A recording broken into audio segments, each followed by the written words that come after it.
40% निर्यात शुल्काचा कांदा निर्यातीला फटका बसलेला आहे। मागच्या वर्षीच्या तुलनेत कांदा निर्यातीमध्ये 13% घट झाल्याची माहिती समोर येते। अपेडाच्या आकडेवारीवरून ही माहिती समोर आली आहे। केंद्राच्या कांदा निर्यात धोरणातील धर सोडीचा मोठा फटका या ठिकाणी कांदा निर्यातीला बसल्याची माहिती समोर येते। आताची सगळ्यात मोठी आणि महत्त्वाची बातमी म्हणावी लागेल।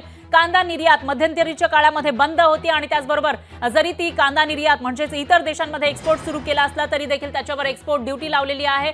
40% निर्यात शुल्क लावलेला आहे आणि त्याचा फटका आता निर्यातीला बसल्याचं पाहायला मिळते। शेतकऱ्यांकडून मागील बऱ्याच दिवसांपासून कांदा निर्यात बंद करावी अशी मागणी होती, ती तर कांदा निर्यात सुरू करावी अशी मागणी होती, ती तर मान्य करण्यात आली। पण कांदा निर्यातीवर जो 40% कर लावलेला होता, शुल्क लावलेला होता, तो मात्र मागे घेण्यात आला नाहीये आणि त्याचा फटका आता कांदा निर्यातीला बसल्याची माहिती समोर येते। कांदा निर्यात 13% घटलेली आहे अशी माहिती अपेडाच्या आकडेवारीवरून समोर आली आहे। तर केंद्र सरकार कांदा निर्यात धोरणामधील धरसोड जी करते त्याचा फटका धोरणाचा फटका हा कांदा निर्यातीला बसत असल्याची माहिती समोर येते।